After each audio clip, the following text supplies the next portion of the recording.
dikukuhkan menjadi sebuah cerita, menjadi sebuah buku, dan kemudian akan diceritakan kepada anak-anak. Kalau yang buku ini kan tentang naskah pedalangan, tapi gimana caranya arek Tumpang Pondokusumo, Jabung, Kepanjen, Wajak, Turen tahu tentang sejarah Malang Raya. Itu kalau bisa masuk di pelajaran muatan lokal di sekolah, ini akan sangat luar biasa. Nah, ini tugas kita bersama. Arek nom saiki lek tahu Brantas itu umumnya kamu warna-warni atau kamu 3D. Mungkin saya setuju, kalau itu ben jalure kapal dan sebagainya. Contohnya kerajaan-kerajaan, saya ini rupanya kamu 3D, kamu warna-warni, itu stasiun, motor-motor minggu. Nah, mungkin ada penambah yang selanjutnya, monggo silakan. Sing ngomong. Oh, oke, Mas Ari sambut. Baik, sambil menunggu panjenengan mikir-mikir. Terus, ini ada pengumuman sambil menunggu Mas Endrajo dari Wajak untuk menari, bahwa tanggal 23 Juli 2023 akan ada ruatan massal pagelaran wayang kulit Lakrung Jagat Gumelar, dalamnya adalah Mbah Soleh. Ini di Padepokan Seni Mangundarmo. Jadi panjenengan nanti kita akan bersilaturahmi lagi di sini, berkumpul lagi di sana, berjumpa lagi di sana, bergembira lagi di sana tanggal 23 Juli. Monggo ini dicatat. Terus kemudian nanti kita kabarkan bersama-sama, semoga 23 Juli akan menjadi perjumpaan yang sangat luar biasa. Baik, kita sambut dengan meriah penampilan dari Mas Endrajo dari Wajak dengan tari wayang topeng kelononya. Kita kasih aplaus yang meriah untuk beliau.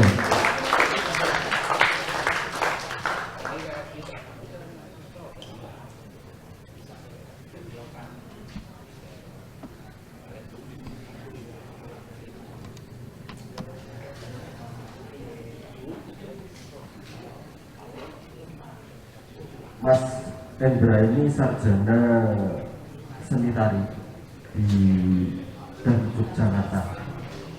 Ini sangat luar biasa, gak banyak anak muda yang bisa menjadi seperti ini. Jadi kita apresiasi pelaku beliaunya mengambil jalan-jalan yang kurang seksi.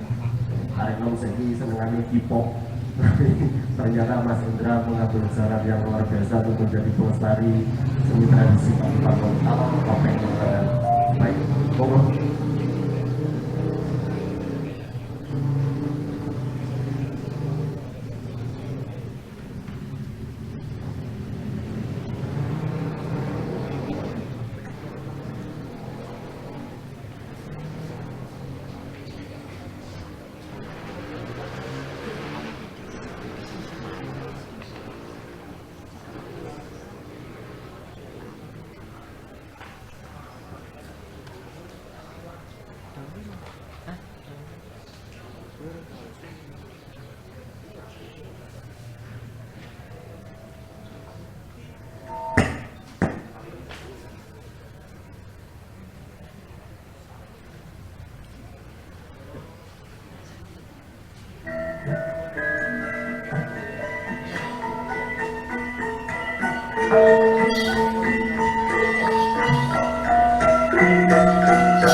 foto sih.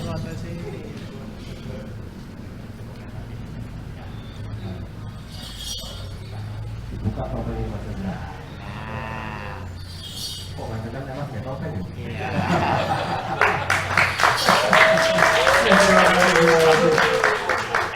Foto sih.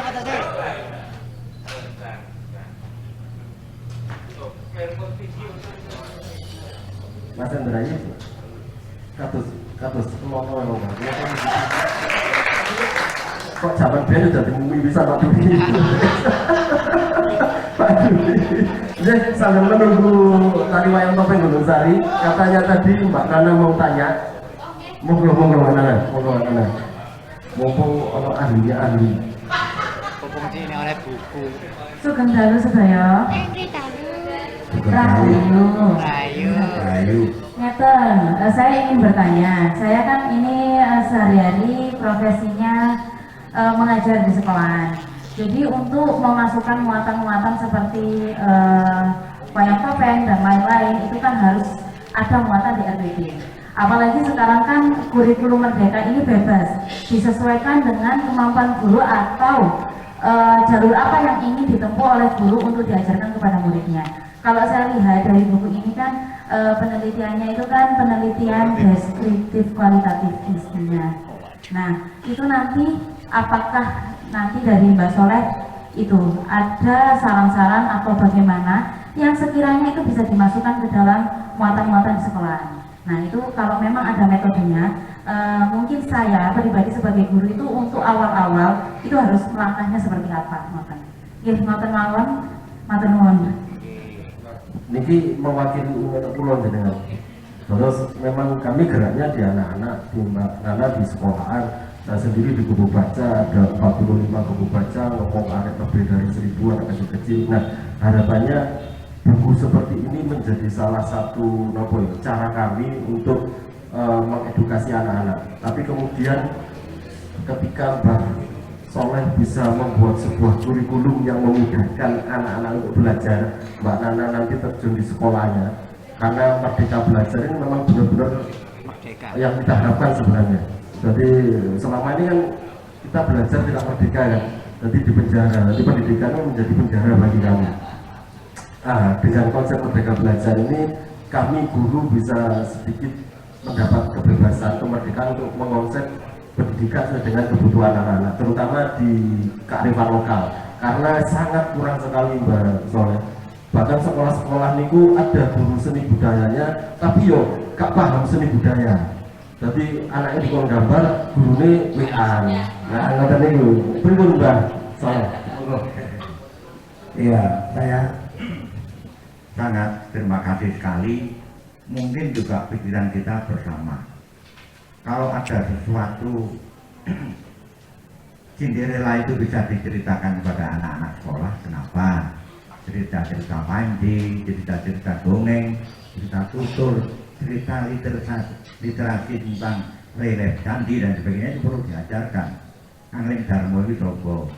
Nah, kemudian mari anak-anak kita buatkan suatu simulasi tentang kura-kura yang sombong, tentang aswajak, adu banteng dan harimau, dan lain sebagainya.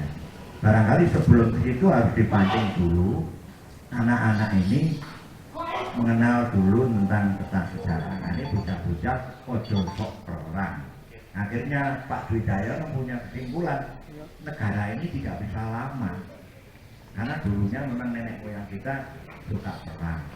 Dan ini suatu ajaran yang bisa dipetik untuk anak-anak mengingatkan leluhur biyen pancene duwe karep sing beda, ora iso ditemokne, akhirnya dia mengalami peperangan. Dan itu dianggap sebagai sejarah untuk membuktikan bahwa kamu punya nenek moyang. Kowe mangko di dina ya Bu, kowe iki turune Prabu Kanjuran. Kowe mangko di wajah kowe iki turune Prabu Sunjaya. Itu barangkali begitu. Lalu di samping itu nanti terjelasnya, nanti dulu jangan tergesa-gesa cerita, nek dorong lengkap cerita tentang arkeologinya. Iku mang ya dinteni kabeh ngolor-ngolor itu. Tapi bersabar dulu, barangkali ada yang menarik tadi sudah siap belum? Iya, kasih persiapan Mbak. Nah. Monggo. Untuk Mbak Nana dan kawan-kawan lain yang berkecimpung di pendidikan, sebelum itu saya secara pribadi prihatin guru seni kalau diundang ke sini atau terkait dengan budaya malas teko. Guru sejarah diajak guru sejarah lebih keringetan. Ini jadi masalah kita, apalagi di tantangan kurikulum merdeka ini. Secara umum saya memvonis gurunya gak paham, ya secara umum gurunya gak paham. Diajak baca buku aja malas, apalagi diajak berpikir merdeka lebih malas lagi. Ini permasalahan kita. Nah, kaitan dengan membawa anak-anak ke ranah ini harus dipahami dulu apa teksnya itu apa, pesan-pesannya itu apa. Yang paling penting adalah memasukkan pesan kepada anak, jangan sekedar menerima saja, tapi bagaimana pesan itu bisa diterima oleh anak sesuai dengan konteks dan kontennya. Di sini ada ranah seni, ada ranah lingkungan. Kita perlu mengintegrasikan, jangan mengkotak-kotakkan ilmu pengetahuan, tapi harus ingat siapa anak kita, usianya berapa, anak TK, SD, SMP, SMA, atau mahasiswa. Itu ranahnya sesuai dengan tipe kelas-kelasnya itu tadi. Itu gambaran umum yang bisa saya sampaikan. Matur. Itu menjadi salah satu PR kami waktu di dunia anak-anak. Jadi kami masih percaya bahwa anak-anak akan menjadi pewaris karena sing sepuh pun ada waktunya. Tapi kemudian ketika anak-anak tidak mengerti seni budaya dan kearifan lokal, itu terus dilakukan nasibnya. Nah, ini menjadi PR kami, ini berbagi tugas. Suatu saat mungkin Mbah Soleh, kemarin sudah ngobrol sama Mbah Soleh. Mbah Soleh ini siap untuk ditanggap, dijak ngobrol tentang literasi Panji. Dulu pernah bahwa Romeo dan Juliet itu saking literasi Panji, tapi bisa mendunia. Kenapa yang di sini nggak bisa? Nah, itu PR kita. Nanti Mbak Nana, mungkin Mbak Siti juga, mungkin dengan saya nanti istilahnya wawancara Mbak Soleh, kemudian kita catat, kemudian kita bukukan sesuai dengan sasaran kita. Anak-anak SD ini bahasanya kudu yopo, sing SMP kudu yopo. Ini menjadi PR kita bersama. Ini Mbak Soleh ya. Dulu sempat kita bikin konten YouTube dengan Mbak Soleh, bab Jaran Kepang gitu, Jaran Kepang. Itu menjadi jauh sebelum terjadi kasus yang di Pakis, itu kita sudah ngobrol, dan sekarang sudah menjadi permasalahan usia lagi ketika Jaran Kepang bantengan menjadi tren di masyarakat. Arek cilik-cilik podo jaranan bantengan kabeh, tapi lebih pada kalatnya. Nah, kemudian kami sudah ngobrol tadi opo caranya kita membuat literasi tentang bantengan, tentang jaranan, tentang sejarah, filosofi, makna, dan gerak tarinya, kemudian menjadi pelajaran muatan lokal di sekolah, yang akhirnya anak-anak pun cinta menjadi pelaku, tapi lebih pada seni geraknya dan tahu sejarahnya. Karena dari dahulunya Mbak Soleh, bantengan jaranan ini tuntunan, bukannya sekedar tontonan. Ini mungkin langkah berikutnya Mbak Nana, ini akan menjadi PR kita. Tadi ada Mas Eko sudah pulang nih. Mas Eko ini salah satu penggerak literasi nasional. Beliau sudah ngayomi lebih dari 300 taman baca di Malang Raya. Andaikan satu taman baca punya buku ini, satu taman baca punya buku ini, akan ada ribuan anak yang tahu tentang Paseban ini. Minimal satu taman baca nanti ada cilik belajar jalan, ngata-ngata sesuai dengan tingkatnya masing-masing. Tadi ini sampun Mas Indra. Oh iya, sampun. Setelah ini sambil memberi Pak Dwi nafas sebentar karena perjalanan dari Lamongan. Kami tadi mengira panjenengan datang berangkat dari Lamongan ke situs opo, Anda saya beli gimana, melakukan mana bersih ke situs opo, jok ini seorang Waduh.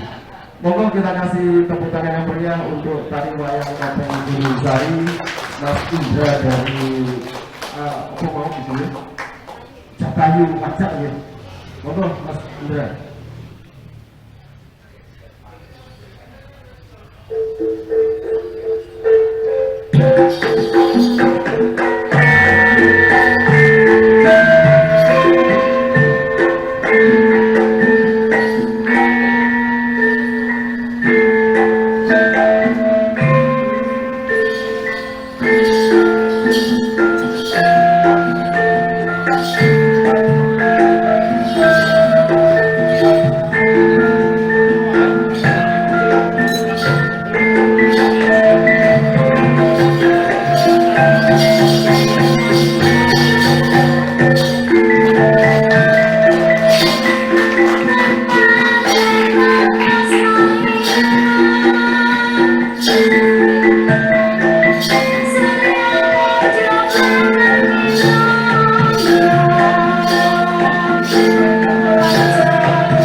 disuruh tetap di depan dan disuruh Mbak Soleh untuk membuka topengnya. Jadi buka dulu topengmu.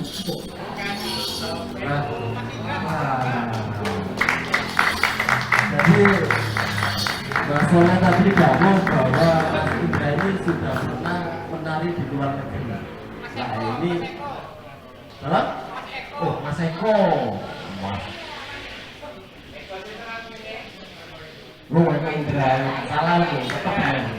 Jadi, Mbak Soleh nyuwun panjenengan bisa bercerita sedikit. Kok iso ke luar negeri loh. Nah, Mas Indra, monggo Mas Indra.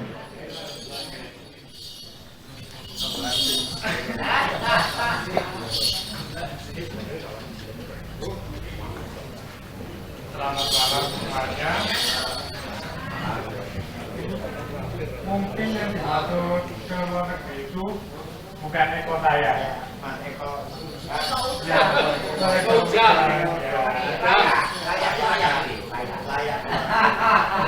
Mas Eko Ujang. Ya. Terus ditanggapi apa Bang? Masalah itu menyambung di zaman panjenengan. Oh, di asalnya dari mana? Karena tadi kita Pak Dusano ini wong di Jawa baru tadi sama teliti bisa ngomong. Nah sekarang tergabung di Sanggar Lopo Mas Indra Monggo. Saya rumahnya di Kepanjen, terus saya ikutnya di Keranggan. Oh di Keranggan. Ya.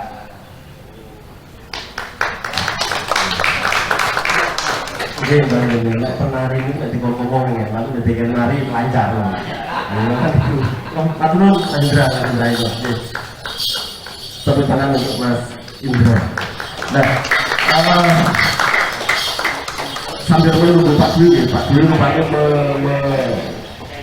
dari potong kopi ini terus mau tadi ngomong tadi. Terus Pak Didiam khusus nih, malam ini panjenengan lewat MNC sudah mengapresiasi karyanya Mbak Soleh, tapi kemudian di depan ini banyak para pengkarya-pengkarya, banyak seniman-seniman yang mungkin suatu saat akan menulis sebuah buku. Jadi kepingin duit buku karena karya itu bagi kami adalah anak kandung. Jadi perlu diabadikan.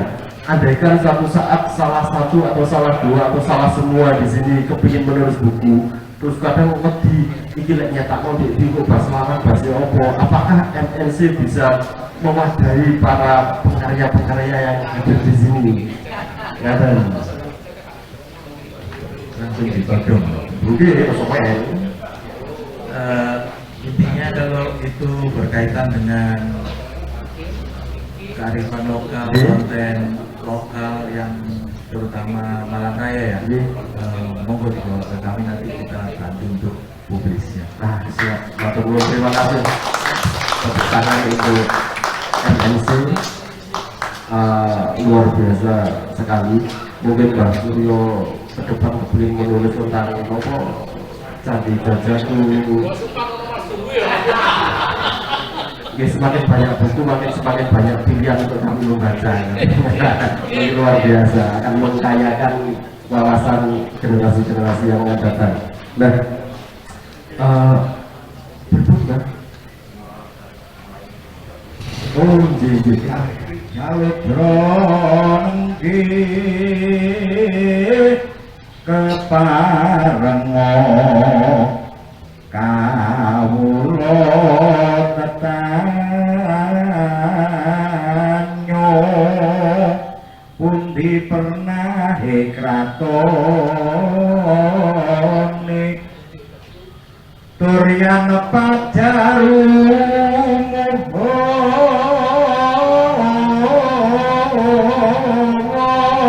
mugi kerso andunung muklis kinarya tandha negara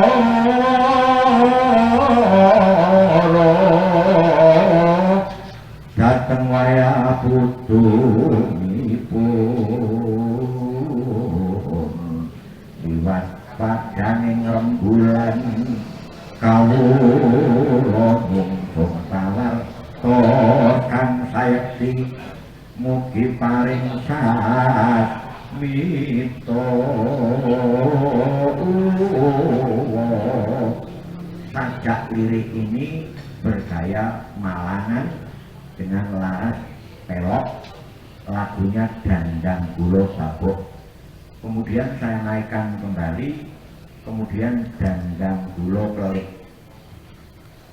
Ki Jaludra Mujaryanan nggih menyang sanana kulon yo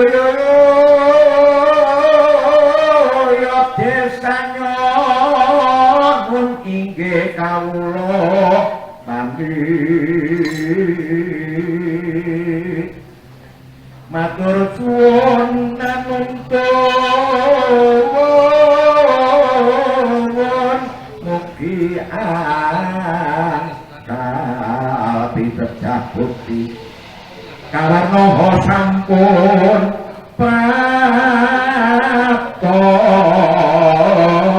ing sanang kulon niku ananing cuwaning manah kang pinanggih amung masjid tiban uni nulya tanyapra marga kemudian Dandang Gulo Kutuk Mungsung pawongan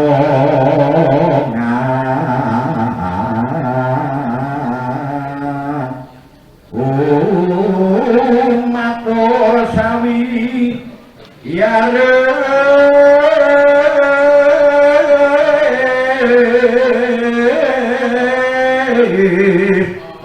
tingalono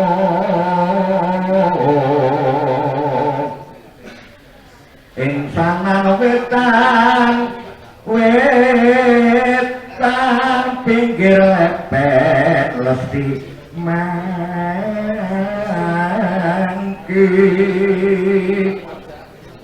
inggih matur kasuwun mugi mangke rahayu kaki wasanggar cita pawongan sirahe pamantuk monggo dipun keploki kino cita kang kaleng citra liwat papasan lur manekang gendri tumakote ngirta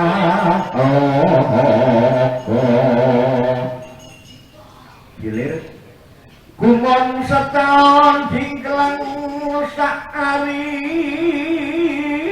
wong loro ningali sesawangan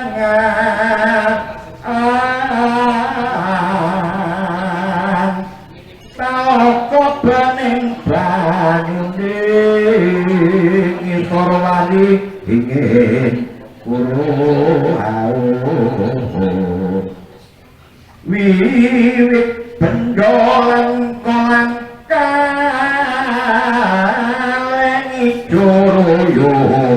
royo pisawan elok temen kegumuk kinur sarau ing sendang ana watu lumpat ing soring wringin ya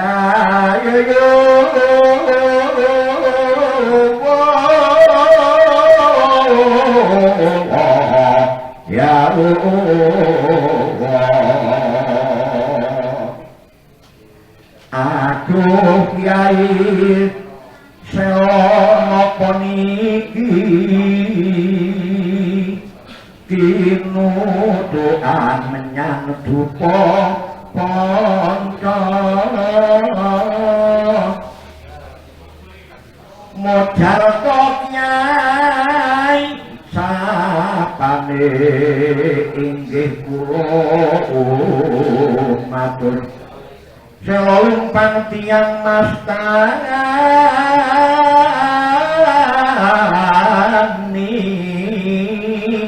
Nyai muninggal kulawan Bayung Sari datang kantun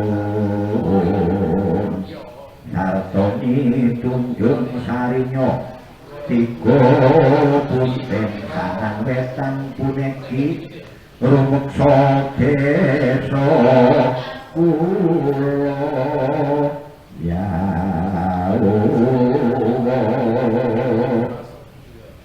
Janggira kahanan jati sami wong rupa dorembuk sawan anuntun sewu yakine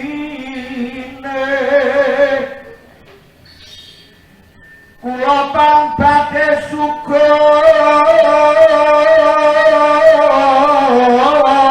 Kiai lunga datanangling kuku sing dupaku kemelun munggah ing gumuh monggo dikeploki malih jote tonu wonten padang ing bumi katon surya pada puneki sampun ning samu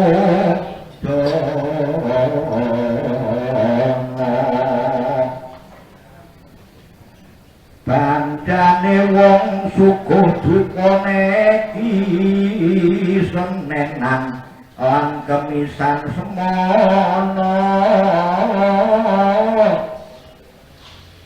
pan senen dupa papate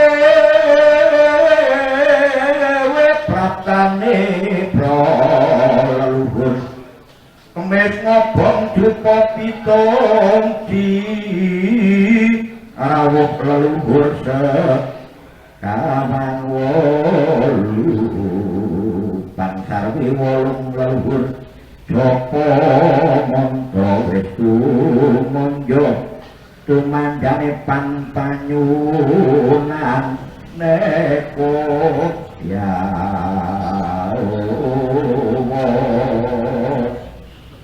Ngambil katon Ngelujok Surakarta Rasa Jroning Griya puneki waktu umpak kinter ing bangawan kali lesti panarane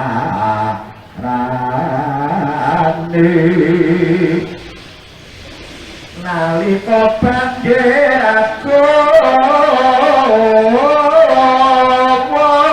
banjur minggir papan puneki yen ngono karanira panturyana pada puneku antara wajaan sanan ngeti Gusti rasa tunggal kula niki mumpuni wasit juang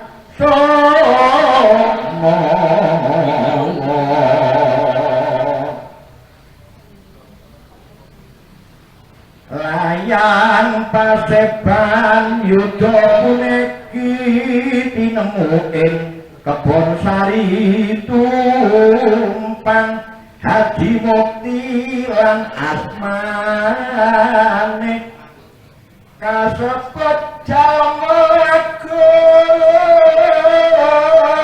uga yang ambyo nyimpeni lan pusaka tumbak ira tinggane para luhung busana prajurit Malang kacrita paseban yuda wis kinalin aksara Latin semono ya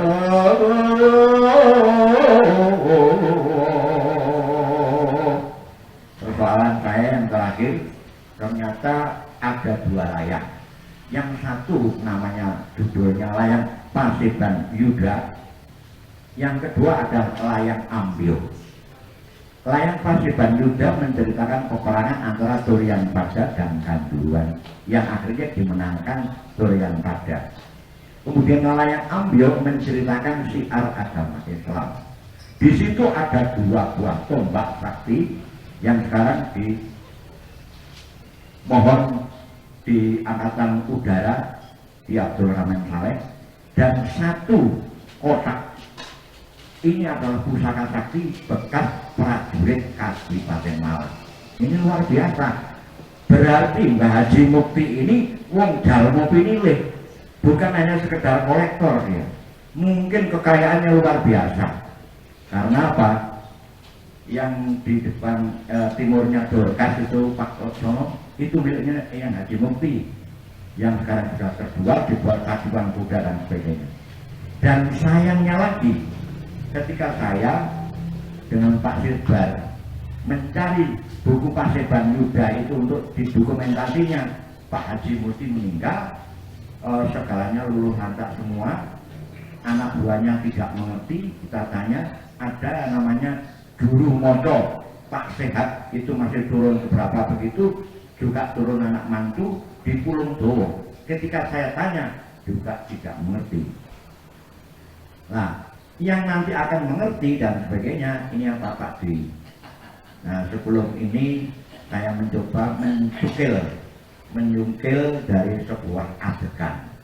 Adegan yang menarik adalah adegan Tri Uteana yang akan menari Mbak Tri Wayuningsih, dosen tari di UN, bersama anak mas Malangden Winarto Ekram. Kalau biasanya jadi Rawono, sekarang jadi Empu Rahayu Wadudung. Ya, adegan pada waktu hari kita simak.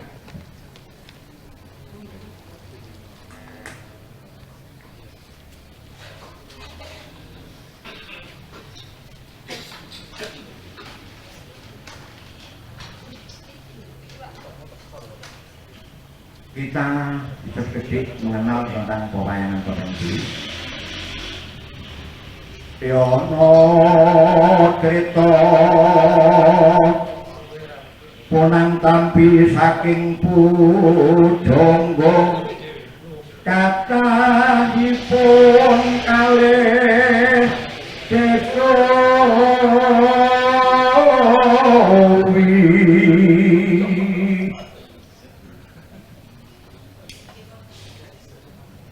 tinampanan yang sedulur ingsun sedulur kang nunggal sak jiwa kabrohon wernaning atulis kaya dadekno pecahe aksara Bono Caraka Jatasa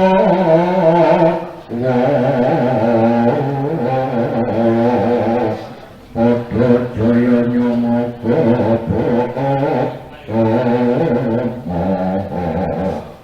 yang dewa puntikan den pradeva kidalan banyak mas manganyut-anyut swantenipun ing swarga derek urup-urup pas sembur-sembur adat memuji Gusti Yang Maha Suci memiliki dalam banyak widi mugi hanayon sagung kang padha dumati kicermo arsa anapak tilas wonten ing padepokan Tuksari mangkono padepokan Tuksari kathah para raja brahmana pandita resi ingkang sami kudu golek ngangsu kawruh ngelmu milir saka Jambu Dwipa, saka Ngerum, saka Arab lan saka Persia.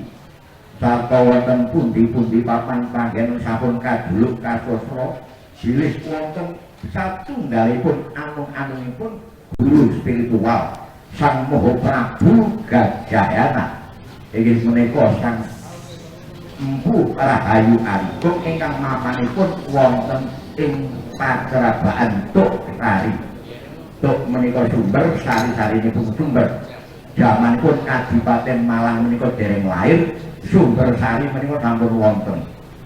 Lajeng Kadipaten lahir, sumber sari dipun gantos sumber alur. Sampunipun wilayah Tuk Sari kalebet wonten ing Kutha Malang, lajeng kasebat Bandulan. Ingkang kala wingi kula nafak tilas lelampahanipun Eyang Pangeran Diponegoro langsung saking Rama Lulut inggih menika perpustakaan Puspa Lulut lan kuratornya adalah Ki Widi ingkang saking Yogyakarta. Alhamdulillah sakmene tak bubaripun pun gelar Pangeran Diponegoro wonten mriku mawi cakrik topeng sakmene dipun datengi kaliyan Yayasan Anggodento saugi mangke Pak Wibi saged nyambung malih cariyosipun kados pundi lelampahanipun prajurit Malang ingkang wonten ing leladan kalebet Mbah Singo menika ingkang wonten Sangkerto Sarang menika inggih kalebetipun prajurit. Lajeng wolong Malang Kuso Malang Suko menika wonten salah setunggalipun naminipun Kartowiryo. Wonten ing Bandulan mriku wonten salah setunggalipun makam Pangeran Diponegoro yang gugur wonten Mataram nanti Mbah Sumo Diharjo, lajeng Mbah Wiryan ugi Mbah Putri. Salajengipun menika tasik kerandah-kerandahipun Sultan Hanyokro Kusupanembahan Senopati Hanyokrokusumo lajeng dumateng Eyang Diponegoro. Dados kerandahipun Mbah ingkang mandhap saking leluhuripun Mbah Notonegoro. Kados-kados Malang menika nyimpen kathahipun tiang-tiang priyayi ingkang sakti-sakti. Ternyata di Gondang Legi kita temukan Mbah Sogol. Di Singosari kita temukan Mbah Bungkuk. Di Batu kita temukan Mbah Simo, Mbah Suro banyak sekali. Di Budo. Nah, salah satunya saya pernah kedatangan seorang Romo, namanya Romo Bowo, bertugas di gereja paroki di Ponorogo. Beliaunya itu putranya kiai dari Kediri, karena disekolahkan negara ke luar sehingga punya wawasan, punya tanggung jawab surat dan punya pengertian agama, mereka menjadi Romo. Nah, ini ditugaskan oleh kiai dari ayahnya beliau untuk napak sungging di manakah jejak Pangeran Diponegoro. Itu nanti tugasnya Mas Eko untuk literasi itu sebagai para pahlawan. Saya kira itu dulu, dan perkenankanlah saya untuk menyuplik tentang adegan Padepokan Tosari. Kita panggil Ananda Uteana untuk menarikan di tengah-tengah latar mesem.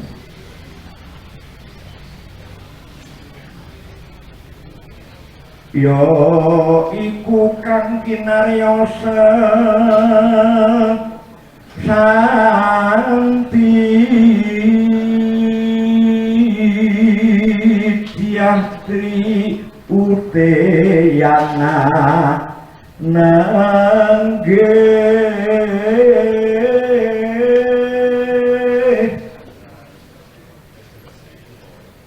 Putri Kanjuruhan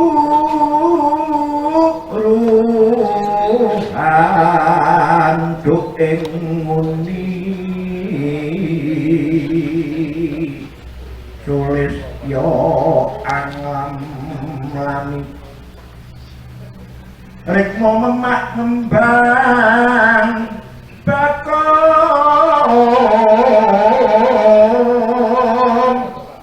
asto gendewa pinentang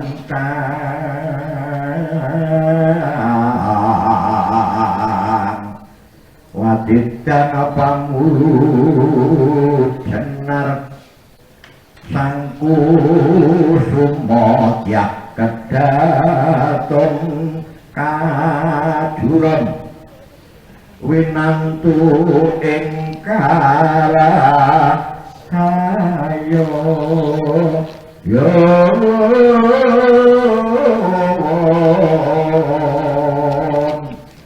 kocok kacarita nawang Kusuma sang Dyah Putri Kusuma Sekar kedaton Dyah Utama nalika semanten Rinudha peksa Rama kaliyan raja saking Malang Kuseswara ingkang nama Prabu Gumarang ananging jroning batos sang wanita Kusuma rembesing maju rada anampik dumateng sang Prabu Gumarang kalana piyambake boten condong raosipun kamangka sih kalustiane wong jejodhoan amung tir padha irenge sir padha senenge kota nalika semana lajeng piyambake badhe arsa tumapak wonten padepokan Tosari pinanggih dumateng sang Guru Narji nggih sang Puh Rahayu Arikum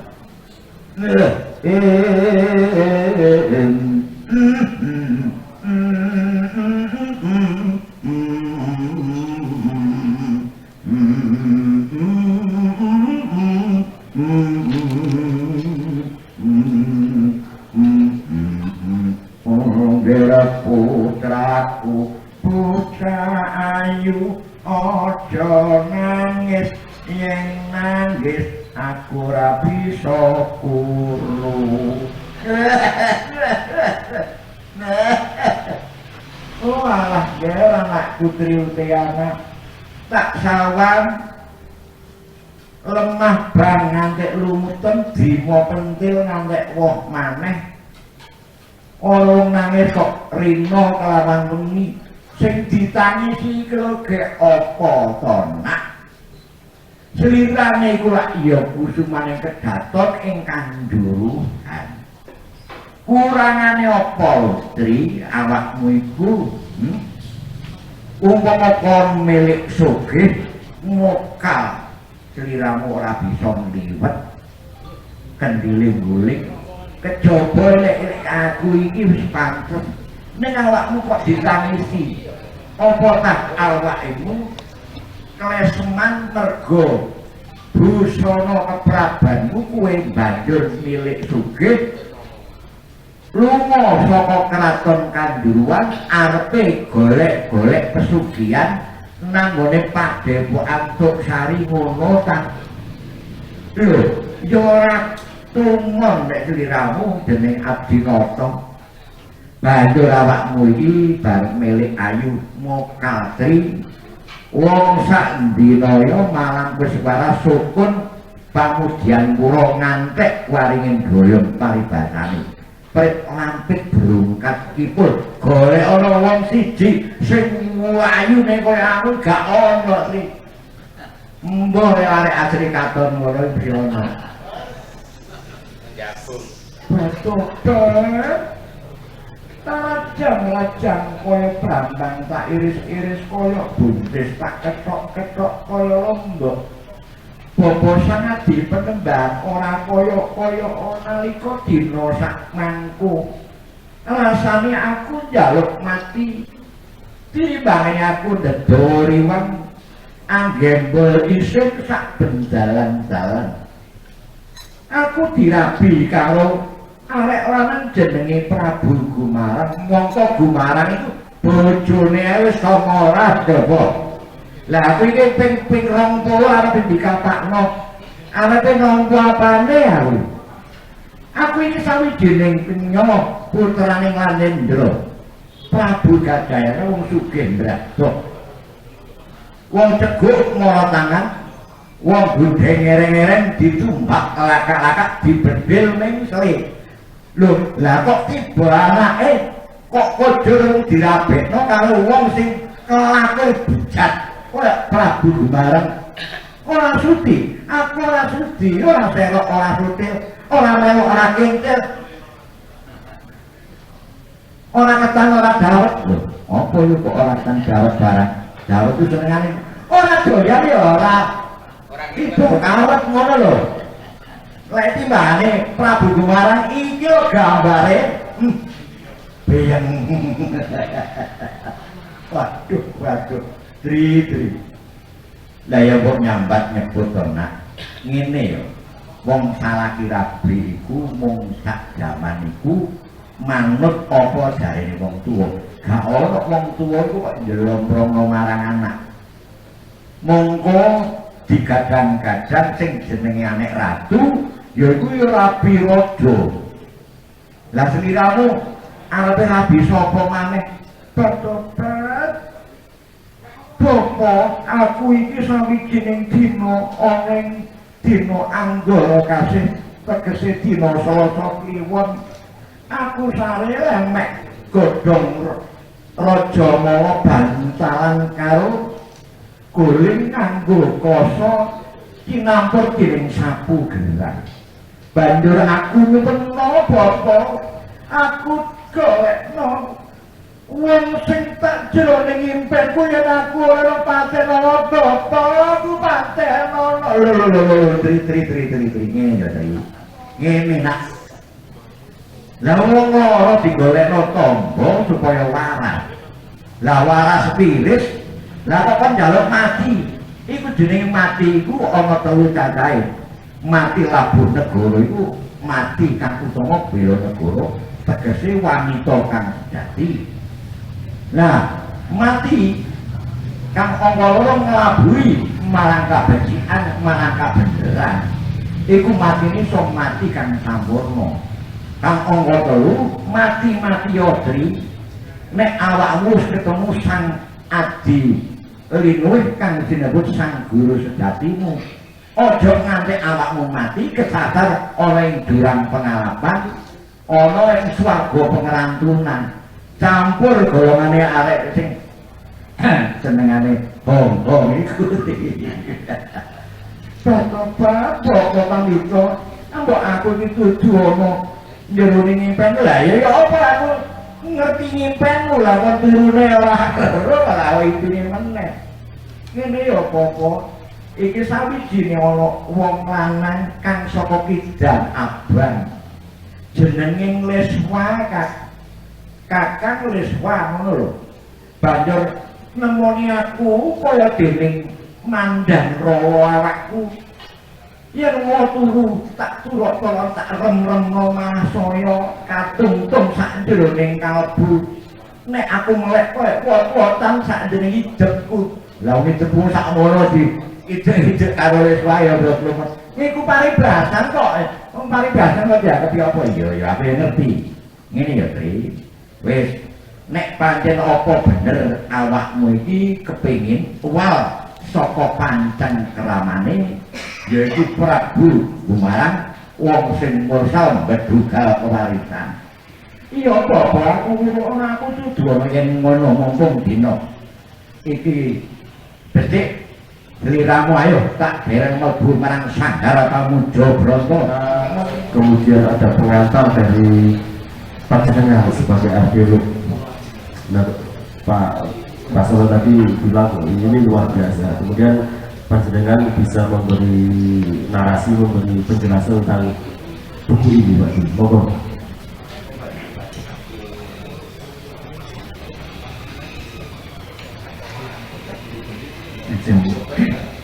Assalamualaikum warahmatullahi wabarakatuh. Sugeng dalu rahayu.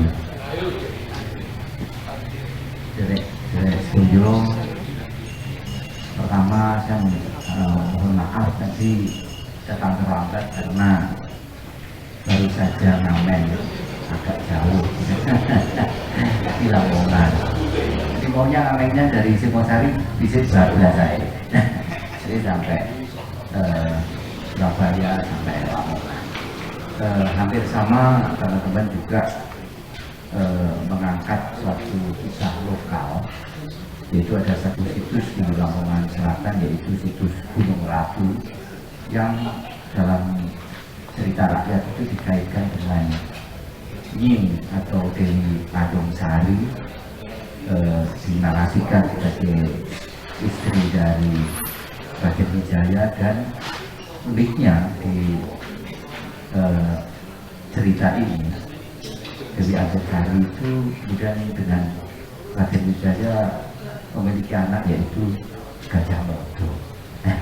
Karena situs Gunung Ratu di Nimbang itu dekat dengan desa tetangga tapi lain kecamatan, yaitu Desa Modo, hubungan dengan Jogomodo, nama muda dari sebutan muda dari Gajah Mada.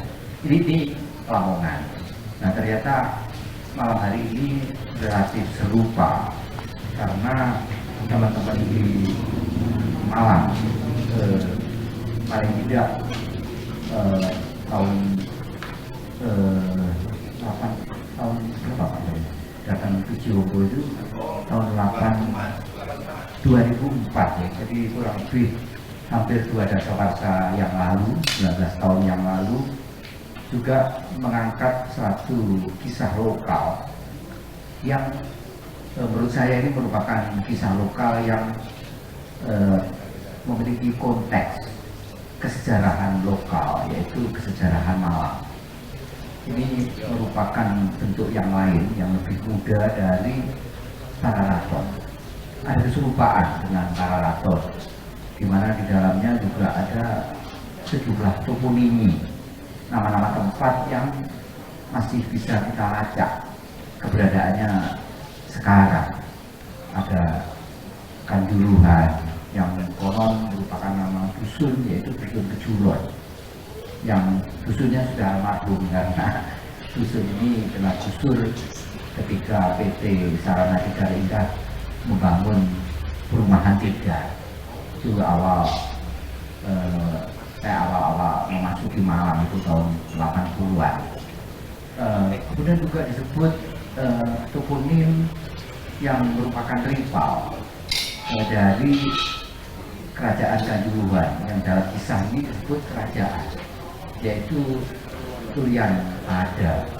Saya jadi teringat toponim ini yang disebut di dalam Pararaton, namun dalam Pararaton ada kata tanya, jadi Turian Pada. Nah, ini tanya besar dari Turian Pada, suatu toponim yang sebenarnya ada yang lebih tua dari toponim Turian Pada, itu lebih pendek, yaitu Turian, yang disebut di dalam prasasti bertarikh 929 Masehi, yaitu prasasti Turian, yang sekarang prasastinya masih beruntung ya, masih inside, masih berada di situsnya, yaitu di Desa Tanggung. Mungkin satu saat kita bisa ke sana sebelum nanti digelar situsnya sih bisa berani. Ya, ini menarik ya, karena jejaknya masih ada di tempat. Nah, dalam kisah ini Turian disebut suatu desa yang sudah menyandang status bertiga sejak era pemerintahan Kusendok tahun 929. Nah, di dalam prasasti Turian itu Turian disebut tidak hanya sebagai desa bertiga, tapi sudah disebut juga adanya bangunan suci. Oleh karena itu, untuk bangunan suci di Turian itu ditetapkanlah beberapa bidang tanah yang ditetapkan sebagai sima, sebagai swatantra. Salah satu simanya itu ada di Domin Pekan, jadi sima yang ada di sebelah selatan Pekan yang dimaksud adalah Pekan. Nah, Pekan itu ya Pekan Turen itu. Nah, jadi pasar Turen itu pasar yang ya, sudah merupakan bukan ini Mas. Nah saya yang berikutnya lagi. Nah satu lagi. Nah saya tadi. Nah ini. Jadi semula ada cerita lisan yang terutama ini kelihatan memiliki jejak yang cukup kuat itu di Malang bagian timur dan selatan, termasuk Tumpang dan sekitarnya, tentu Jabung, Tumpang sampai ke selatan ke Wajak, sampai ke Duren, itu sampai ke selatan ya. Ini adalah cerita lisan yang mengisahkan mengenai perang antara dua kerajaan yang ada di Malang, yaitu kerajaan Kanjuruhan dan kerajaan Turian Pada. Ini menarik ya, karena dalam sumber-sumber sejarah yang entah itu berupa prasasti atau sastra-sastra lama, termasuk Tatu Panggelaran ataupun Pararaton atau Panji Margasmara misalnya, Turian itu tidak pernah disebut sebagai kerajaan, tetapi di dalam cerita rakyat ini, oral story ini, Turian itu disebut dengan kerajaan dan berifa atau bermusuhan dengan kerajaan lain yang ada di sebelah barat, yaitu kerajaan Kanjuruhan. Ini sesuatu yang menurut saya merupakan perkembangan berikutnya, yang lebih kemudian mengenai narasi di lingkungan publik, di lingkungan kerakyatan mengenai kesejarahan Malang yang dalam sumber data yang kita sebut sebagai sumber data historis, apakah itu prasasti, sastra kuno, justru kisah ini tidak kita temukan. Kita nemunya justru cerita lisannya, ya, cerita lisannya, jadi oralnya, ya, cerita lisan. Ini mirip dengan tentang kisah lisan pra Kendedes yang diberitakan dalam Pararaton, misalnya kisah tentang Kendedes dan Joko Loro. Itu dalam Pararaton tidak termuat, tapi di cerita lisan daerah Dinoyo, Polowijen itu malah hadir. Begitu juga bagaimana Kendedes ketika di hari tua, ketika kemudian suaminya yang kedua meninggal juga, yaitu Ken Angkro, kemudian anaknya yang dibunuh oleh Anusapati, dan kemudian Kendedes dengan kesedihan yang amat kemudian terkira kembali pulang ke tempat asalnya di Ponowijan, kemudian duduk di sekitar Sendang, ya, di sekitar Beji, dan kemudian pada akhirnya di kisah kehidupan terakhirnya masuk ke dalam air, yaitu di Sendang, yang kemudian sekarang disebut Sendang Dede dan kemudian Moksa. Itu tidak disebut dalam Pararaton. Nah, jadi justru hadirnya di tradisi lisan. Nah, ini saya menyebut sebagai kisah Kendedes pra dan pasca Pararaton, sebelum Pararaton. Nah, kisah ini juga semacam itu. Di sumber-sumber data teks yang lebih tua, Pararaton atau susastra lain yang juga berasal dari Malang, misalnya Panji Margasmara, tidak mengisahkan itu. Turian disebut di Panji Margasmara, tapi tidak disebut sebagai kerajaan. Nah, namun di oral story justru Turian itu hadir di kerajaan. Tadi Pak Soleh menceritakan bahwa ada peperangan dari dua kerajaan ini, sehingga ada kata Yuda, yang jadi mengapa ada kata Yuda setelah Pasiban, setelah kata Pasiban ini, karena menggambarkan peperangan ini. Dan uniknya justru peperangan ini dimenangkan oleh Turian Pada, bukan oleh Kanjuruhan. Nah, ini yang menurut saya sesuatu yang menarik ya. Tentu ini adalah pengisahan yang yang hadir di luar sumber-sumber mainstream. Saya menyebut sumber mainstream ya, Pararaton misalnya, atau Tatu Panggelaran sekalipun, atau Panji Margasmara dan sebagainya, atau prasasti-prasasti, termasuk prasasti Turian. Nah, yang menarik perhatian kita, oral story yang kita tidak tahu kapan itu muncul ya. Tapi paling tidak menurut saya oral story ini sudah berkembang paling tidak abad-abad 19, paling tidak ya, bisa saja lebih tua.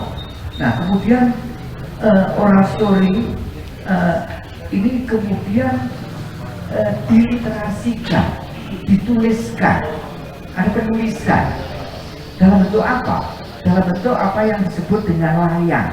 Nah, Pak Soleh tadi menyebutnya. Ini adalah satu transformasi dari oral story menjadi literal story, ya. Dari kisah yang lisan kemudian menjadi disuratkan, dituliskan dalam bentuk layang, dalam bahasa Jawa halus dan dalam aksara Jawa juga, ya, dalam aksara Jawa juga, dan sebutannya layang Paseban Yuda, ya, layang Paseban Yuda. Nah, layang ini yang menarik perhatian kita tidak hanya mandek setelah dituliskan kemudian berhenti, tidak, tapi kembali mengalami pengoralan, jadi pelisanan. Jadi dari oral ke literal, ya, literalisasi, lalu literal dioralkan lagi, oralisasi. Karena apa? Pada saat-saat tertentu, layang-layang yang ada di daerah Malang, khususnya Malang bagian timur, tadi Pak Soleh menyebut banyak, ya, Ambia, ada Ahmad Muhammad dan seterusnya, itu dalam satu tradisi lisan yang hadir di Malang, ya, moga-moga ini bisa mentradisi kembali, ya. Ada satu tradisi yang disebut dengan tradisi moco layang. Nah, saya baru dengar dari Pak Soleh, walaupun saya sudah cukup lama mendengar ada, saya sekali sudah almarhum, yaitu Ki Supat, yang salah satu dalam moco, ada sebutan dalam moco. Ini mengingatkan saya pada apa yang di Madura disebut mamaja. Di Madura ada tradisi mamaja. Ini kalau di Bali mabasan, ya. Kalau di Malang, ya, dulu namanya moco layang, yaitu ya semacam moco patan. Nah, jadi melalui organisasi, ya. Oleh karena layang ini, ya, layang Paseban Yuda ini berbahasa Jawa yang halus, kemudian dalam aksara Jawa, selain dibacakan oleh dalam moco, dan dalam moco itu tidak seluruhnya laki-laki, ada sepasang laki istri. Misalnya Pak Supat itu ketika moco layang itu bersama istrinya, Bu Nyi Sunarah, mungkin masih sugeng ya Pak Soleh? Masih, ya. Saya Pak Supat sudah almarhum gitu, ya, dan dulu dalam moco itu banyak, termasuk kerabatnya Pak Soleh juga ada yang dalam moco, ya. Dan ini tidak hanya ada di Tumpang, tapi juga tersebar di berbagai tempat, di berbagai kecamatan. Saya baru tahu dari Pak Soleh ini, mungkin suatu saat perlu kita kejar lagi, ya, informasi tentang tradisi moco layang ini, ya. Jadi yang menarik perhatian itu. Nah, oleh karena layang, sekali lagi, layang Paseban Yuda itu berbahasa Jawa dan aksaranya itu aksara Jawa juga, maka kemudian ada pihak lain yang menjadi semacam penerjemah, ya, diterjemahkan ke dalam bahasa Jawa yang lebih mudah, yang mudah, atau sebagian juga bahasa Indonesia, supaya seperti yang dikatakan oleh Pak Hilmar kemarin itu nyampe, gitu, ya. Kalau yang hadir itu tidak tahu bahasa Jawa halus, bosok kerami yang tinggi gitu, apalagi campur kawi misalnya, itu kan tidak nyampe pesannya, maka dimudahkan dengan semacam ditranslate, itu diterjemah ke dalam bahasa Jawa yang lebih mudah dipahami, yaitu moko atau bercampur dengan bahasa Indonesia. Nah, ada orang yang bertugas semacam itu, salah satunya ya Pak Soleh. Nah, yang Pak Soleh juga semacam menjadi translator untuk layang Paseban Yuda. Ternyata, jadi ada semacam Gideon di masa lalu, gitu, ya, macam-macam. Karena saya tidak tahu itu siapa, penerbitnya siapa, tapi kemudian kita ketahui ada yang kemudian menerbitkan dalam bentuk cetak stensil, Mas. Sayang sekali kita kesulitan mendapatkan sopo penerbitis, karena ketika naskah cetak stensil dalam bahasa Indonesia dan huruf Latin, nah jadi ada transliterasi, ada translasi, ya. Ada transliterasi, ada translasi, jadi diterjemah kemudian juga dialih aksarakan sehingga bisa lebih nyampe gitu ya. Sayang sekali ketika naskah cetak stensil itu ditemukan oleh kebetulan teman saya ya, Pak, jadi TK untuk almarhumah yaitu Pak Sirban Rusia itu kebetulan waktu itu laboran saya ketua laboratorium, jadi LLOTAL jadi ketua laboratorium tapi agak liar gitu ya. Itu Pak Sirban itu laboran saya Pak Soleh itu menunjukkan pada saya menemukan satu naskah cetak stensil tapi sayang sampulnya lebih suwek. Aku itu judulnya apa Pak Sirban? Gak ono ya Pak Juli, waduh, sopo sing jurat itu sing tulis yang menerbitkan, tapi ya udah ada apa-apa lah itu ini memang kondisi temuan memang seperti itu ya, itu kita ya apa adanya saja gitu ya. Kemudian dan seterusnya pada akhirnya saya baru tahu ternyata layang itu ditemukan di keluarganya Pak Sisbar yang tadi disebut dengan Pak Haji Mukti itu ya, itu masih kakeknya ya, kakeknya Pak Sisbar yang ternyata juga memiliki koleksi yang sebenarnya tidak hanya naskah ini, mungkin juga ada naskah lain ya, tapi barangkali tempat kesingsa ya karena rumahnya terbengkelai pada waktu itu ya, kurang terurus dan Pak Sisbar termasuk si Mupeni tadi juga disebut ada senjata, ada busana juga ya, busana keprajuritan, ada naskah lain tadi juga disebut ambiar. Ini juga apa yang dimiliki oleh almarhum Haji Mukti. Nah, Pak Sirban sempat menyelamatkan naskah ini dan kemudian setelah bertemu dengan Pak Soleh, nah ini ceritanya jadi lain. Ketika naskah cetak stensil itu kemudian sampai ke Pak Sirban dan kemudian Pak Sirban bertemu dengan Pak Soleh, lalu ceritanya jadi lain dari apa yang kita sebut sebagai literalisasi. Ini kan ada oral, ada literal dalam bentuk layang gitu. Ada literalisasi lagi tapi dalam bentuk cetak stensil. Nah, sudah mengalami alih aksara, alih bahasa. Lalu ketika sampai ke Pak Soleh itu mengalami apa yang saya sebut sebagai performalisasi, diperformkan ya. Jadi menjadi lakon seni pertunjukan. Kembali lagi terjadi transformasi. Terjadi transformasi menjadi lakon pertunjukan yang, nah ini yang kemudian lakon pertunjukan itu mengalami literalisasi karena dituliskan dalam bentuk buku oleh Pak Soleh, diterbitkan yang awal sebelum kemudian ada cetak ulang, cetak revisi yang kali ini diterbitkan oleh MNC itu.